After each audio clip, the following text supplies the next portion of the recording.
The Sea of Galilee. 2,000 years ago, this was the home of Jesus and his disciples, fishermen that many would argue changed the world. Today, the Sea of Galilee is a major attraction for Christian pilgrims from all walks of life and every part of the world, who have come to see and experience the land of their Savior. It is also home for two brothers, Yuval and Moshe Lufin, and what some are calling the archaeological find of the century. A 2,000-year-old boat that has been nicknamed the Jesus Boat.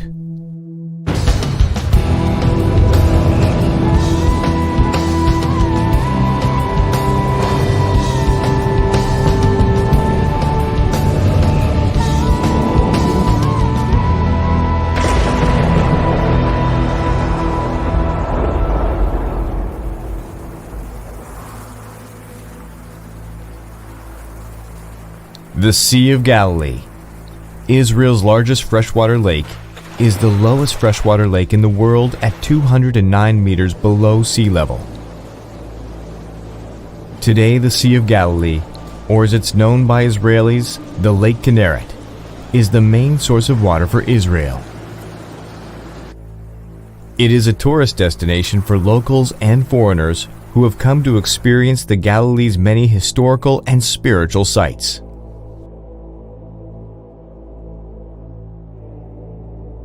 The Sea of Galilee has a rich history from ancient times, yet is perhaps most famous because of one of its residents from 2,000 years ago. It is here that the New Testament of the Bible tells many stories of Jesus and his disciples.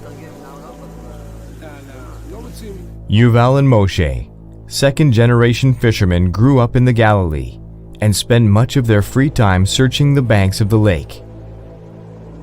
אני בגיל מאוד צעיר הפכתי להיות ארכיאולוג חובב.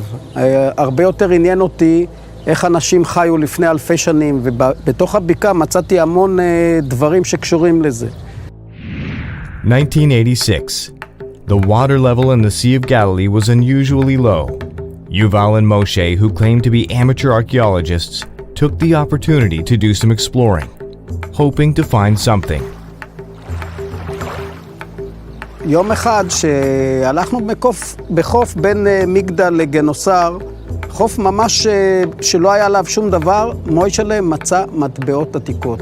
על פני השטח מטבעות עתיקות, יהודיות ורומיות, ואמרנו, אם יש פה מטבעות, אז בטח יש כאן עוד דבר. באחד הימים הלכנו ביחד ואנחנו רואים על החול, רואים מסמר. אנחנו מסתכלים טוב, זה מסמר רומי, אנחנו מכירים אחרי כמה סנטימטר אחד, עוד 20 סנטימטר, עוד אחד, הבנו שאנחנו רואים משהו. והכיוון הזה של המסמרים, שהם היו בקבוצות, בעצם גילה לנו שיש שם סירה. איך ידענו שזה משהו, לא יכולנו לדעת, אבל תיארנו לעצמנו. שיכול להיות שיש רק קרש אחד, שאין את כל הסירה, עד שלא הייתה שם חפירה, בכלל אף אחד לא תיאר לעצמו שיש סירה שלמה. The brothers, not yet sure of what they have found, place a call to the office of marine archaeologists Kurt Rave and Shelley Waxman, who are busy themselves excavating shipwrecks off the Mediterranean coast. We came in the office and there was this message from the guys here. We found something, please come and check it. So the next day we would come here, and already going down here from the hill, we were joking because on the way you have this note that you go beyond sea level, okay? So we start already joking, well, if it's a shipwreck, we're going to have a funny excavation because it's going to be the lowest shipwreck. 240 meters underwater level. Mediterranean water level, and still a dryland excavation, so it's going to be something very unusual. How unusually we didn't know by then, but it was already, we were feeling already that something is going to happen. Having searched the Sea of Galilee before, Kurt was skeptical the brothers had really found anything of importance. We met those guys here and they took us to the site. Before that we had coffee and we drew exactly what we have to look for next time, that they just don't call us just like that, just check if it's really ancient. Otherwise it's a pity we come all the way from the Mediterranean. And when we came to the site, we were flabbergasted, just what we were drawing in the cafeteria was there, laying for us. And okay, that blew our minds. From that moment we knew our life will never be the same. The brothers had discovered an ancient boat. Could these remains be from the time of Jesus?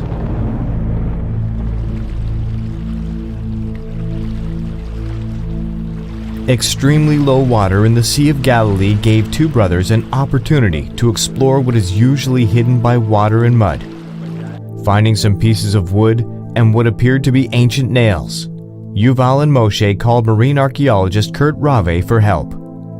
We met the two brothers here, like the disciples, the two Jewish fishermen, the locals, and they took us to the site. היום של הגילוי קורט ושלי הגיעו, ובאו עם ג'יפ מלא ציוד צלילה. אמרנו להם, במה אתם הולכים לצלול? זה על האדמה, כנרת ירדה, זה על החול.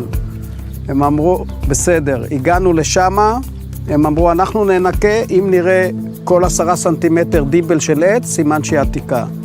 ניקו את זה, והם התחילו לקפוץ. מצאתם סירה עתיקה, אתם על המפה, באותו רגע התחיל גשם שוטף, רצנו לג'יפ. לא הגענו עוד לג'יפ, הגשם הפסיק, יצא שמש ויצא קשת, שהייתה קשת כפולה, שאפשר היה לגעת בה, כל כך היא הייתה קרובה אלינו. ואז אמרנו, הסירה הזאת שייכת למישהו, אמרנו. We suddenly got this double rainbow coming on the site, and we just blew our mind because the rain started pouring after all those years of drought, and it was like a blessing, from heaven. They said, you guys, go ahead, you got it. And from that moment became a madhouse. Word quickly spread about this amazing find. People from all over began swarming the site. Rumors the boat was filled with gold prompted both the police and the military to guard the wreck, and camera crews from around the globe began to document every aspect of the dig. It's certainly the only excavation that I've ever done, which was recorded by dozens of television stations all around the world. I think it's the best recorded excavation ever. We couldn't move anywhere or do anything. There were television cameras with it. It was a tourist site from day one. People were crowding around it. We needed police and military to keep the people away from the site. It was the only excavation with an ice cream vendor and hot dog stands and everything around it. I mean, never have seen like it. I'm 30 years in this business. I've never seen something like it. With the entire world watching their every move, they began their dig without any preparations. People from all over began helping, doing whatever needed to be done. Realizing how fragile this boat was, they called conservationist Orna Cohen, who at first was very skeptical.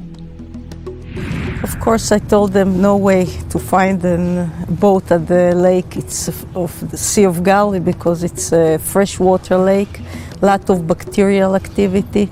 Nothing survived there more than few years. They insisted for some reason, so I came, and surprisingly, it was a boat. Once we started to excavate the boat, immediately we saw it's in a big danger. It was very warm. The wood starts to dry, and once it dries, deformed and fall to pieces. It crumbled to pieces. Of course, also the strength of the wood, it's not like fresh wood. It was like sponge. It didn't hold its own weight, so we had to put supports for the wood. So the challenge first to excavate, to clear it, to record it, and then to move it to a new place where the conservation will take place or something like that. This was an amazing challenge because all the experts for delicate shipment and stuff like that we called an engineer for delicate things all said, in the timetable you are giving us, it's impossible. Racing against the rising waters of the lake, The team of volunteers and locals worked quickly to build dikes around the site.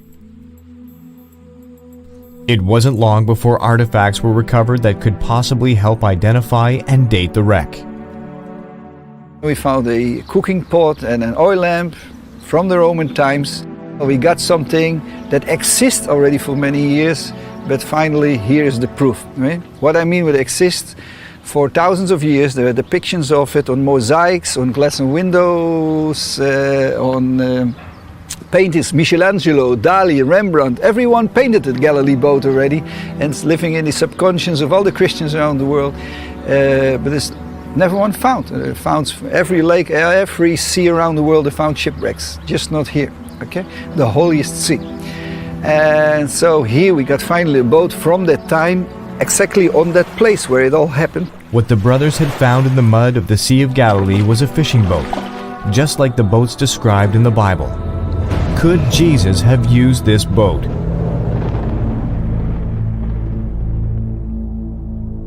Working around the clock in the Sea of Galilee, the team suspected the boat they were unearthing may be an ancient fishing boat. As more of the boat was uncovered and found intact, they realized it resembled an ancient mosaic that had been discovered at the ruins of the biblical town of Migdal, which was just a few kilometers away. 2,000 years ago, fishing was a thriving industry in the Galilee region. Much of what we know today of ancient fishing comes from the New Testament Gospels. During the time of Jesus, many wooden boats would have daily taken to the sea. Powered by sails and oars, these small crafts could hold 13 to 15 people. The Sea of Galilee and fishing are key elements in the accounts of the life of Jesus. Some of his disciples were fishermen, and many of his miracles were performed around the Sea of Galilee.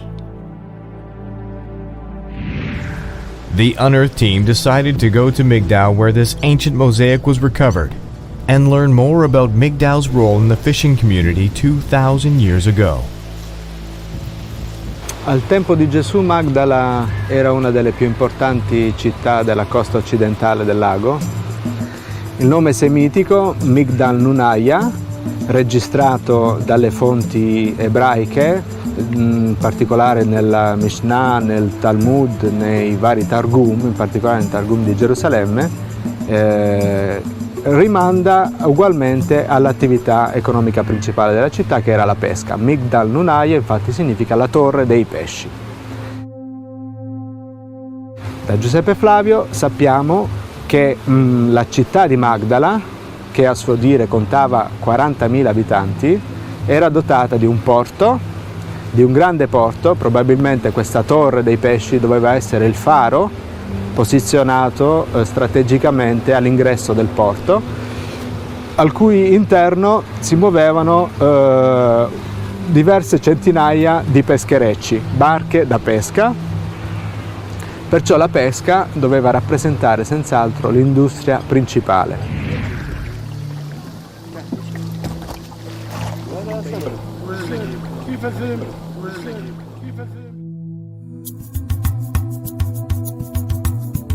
As the world watched, the shape of the boat was slowly being revealed.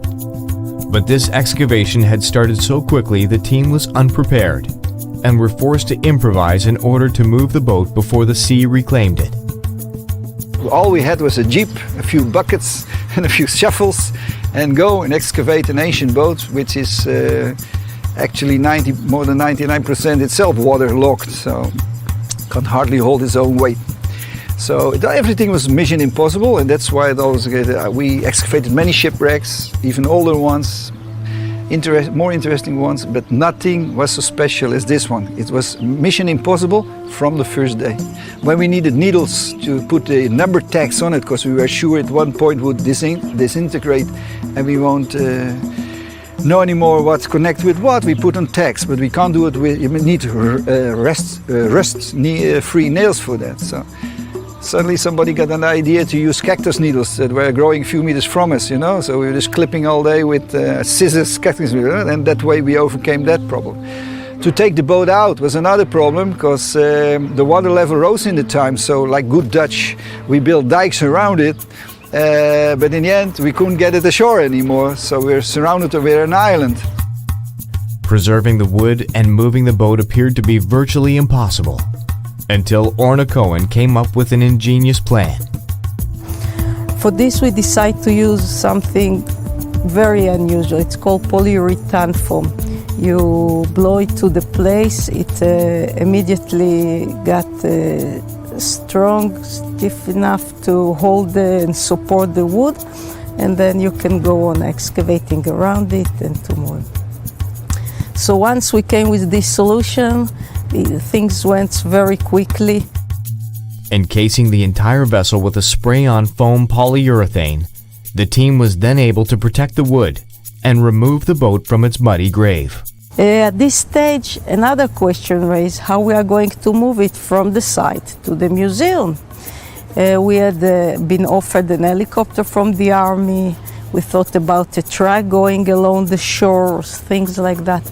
But the most obvious thing was to just sail it on the lake. The polyurethane shell not only protected the wood, it also acted as a float. And after 2,000 years at the bottom of the Sea of Galilee, the boat sailed again.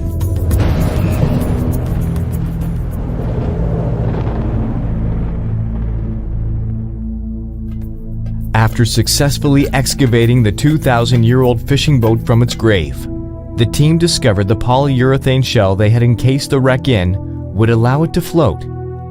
For the first time in 2,000 years, the boat sailed again, and even carried a passenger. Once we finished to pack the boat and when we start to sail it, to move it to the conservation area, someone had to sit on top of it to stable it, to see that all this package won't turn off. So I sat on it to stable it, and then it was moving slowly on the lake. It was very exciting, of course, thinking that I'm probably the only person who sails this boat after 2,000 years, and probably the last one too.